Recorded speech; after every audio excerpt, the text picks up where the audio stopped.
Well, thank you, Chamberlain. We have with us in the studio this morning Mr. Int'l Barnes, who is the country director of the International Republican Institute. You're welcome to our studios this morning. Thank you very much for having me. Well, what have you observed? What are your... I know that only recently you have been in Nigeria. Perhaps I should start from there. You have been monitoring elections in Nigeria since 2003. Over the years, I mean, each election cycle, I'm sure that you have new observations. What have you observed with this forthcoming 2019 elections? Do you have any concerns? Yeah, well, there are always, I guess, concerns, right? We have seen INEC do an incredible job of improving over the years. Like you said, we've been observing since 2003. So we've seen INEC, improve significantly over the years. I think one of the areas that we're looking at as we head into the 2019 elections is we're looking at the issues around political parties, right? We're looking at the issues around primaries. We're looking at the issues of kind of how these political parties emerge from these primaries. And we're also looking at the voting process, right, on election day. As we said, ballots have been arriving on time. We've seen, significant improvements in that aspect, but there are still things to do better, especially as we try to improve the transparency with the card reader, is ensuring that the card reader is working on time, working properly, and ensuring that you have backup and those type of things. So there are always places that we can improve, but credit has to be given to INEC.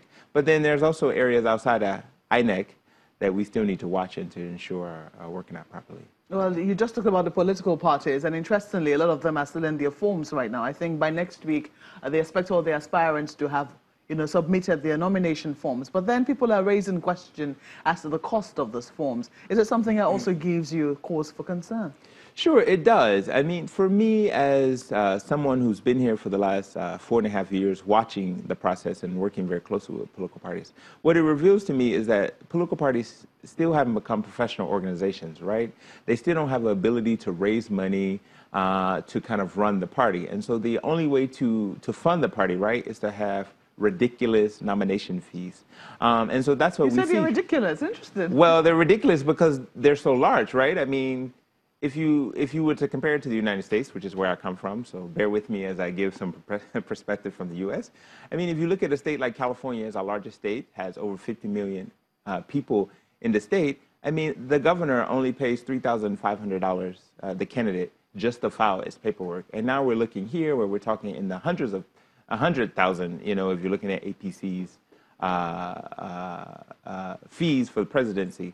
So there are challenges in that system in the fact that if a party doesn't have the ability to bring in money, right, it's easily taken advantage of on the person who can come in and actually afford those fees or to come in and support the party. So there are challenges in the infrastructure that exists within the party, right, to ensure that the structures are working in place. Mr. Barnes, when you look at the entirety of the situation and you were coming from a place where the political parties have generally been funded with direct flows of state resources, coming from that place, how would you advise political parties in Nigeria, particularly the major ones, on how to effectively fundraise? Because on the one hand, they say, well, look, we don't want to take government money from states, local governments, or the federation account to fund the parties, and therefore we need to charge candidates, exorbitant amounts of money to raise the money. What are your thoughts about that? What can they do better? Sure. Well, I think this leads to another problem, right? So the other challenge is, what does a party represent, right? So again, if we compare it to the U.S. system, looking at parties, your parties there are able to raise money because it says, if you put me in power, if this issue is important to you, then we'll work toward this issue. So parties have to develop some type of ideology. They have to develop some type of, message, some type of vision that people are willing to give their money to. Because right now, when we meet with parties and we talk with parties, they'll tell you, okay, membership is the way we raise money. But we know that not a lot of people give money to the parties as members, right? Because if I'm going to give money to an organization for membership, then what is the organization doing for me, right? What is it doing? And so those are things that have to be considered. Now, there are unique and creative ways of raising money, but you also have to have a product that people are willing to buy. So that's where the membership, comes in. And what we're seeing is that one minute someone is in one party, the next minute someone's in another party.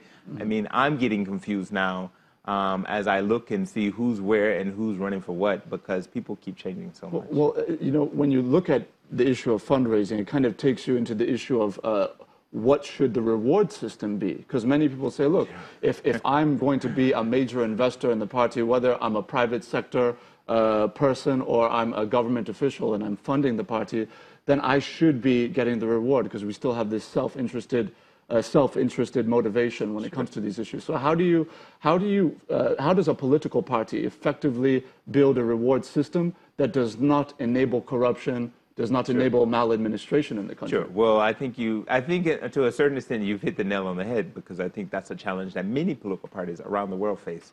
You know, how do you curtail people who give certain resources to the party from controlling the party? I think if you step back from that, one of that is enforcing the rules and regulations, right? There is a limit to the amount of money that someone can give to a political party. If that's enforced, then it creates a lot more stakeholders, right? If it's ₦1 million that you can give to a party, then if, 1 million people are given ₦1 million, then they're all equal stakeholders within the party, right? Because they're all given the same amount of money.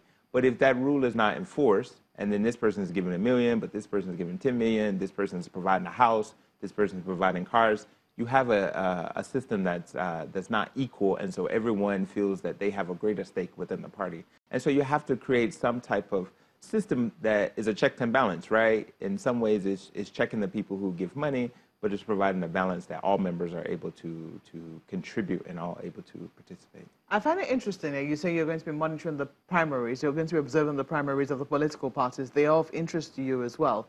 Are you a little curious as to the fact that some of the parties are saying we're adopting direct primaries, we're going to do without the delegates this time around? Do you think that would engender transparency in a system, considering what you've observed so far?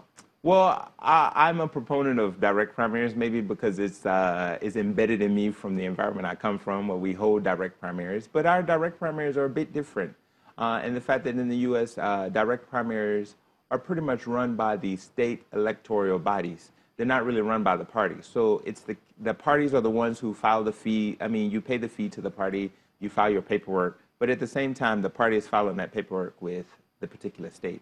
And then the state is the one who runs the primary. So it's a bit different here. I think direct primaries have the chance of kind of rooting out some of the strongholds that kind of, control the party processes.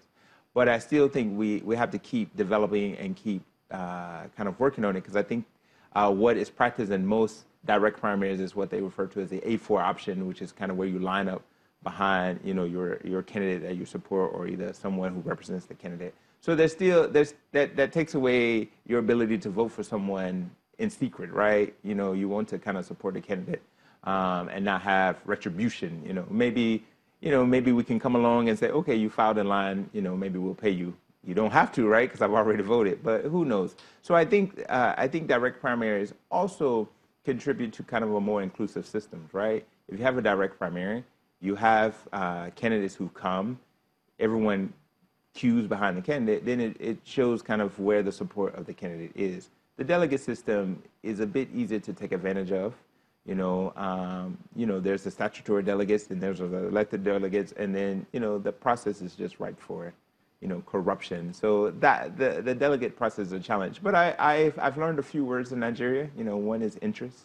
So people do what's in the best interest of themselves, and I've learned parties do that. And so sometimes, direct primaries may be in the interest of a particular individual in the party versus someone else. I think the discussion comes between the governors in the state and the senators in the state, who wants to claim their mandate and all those things.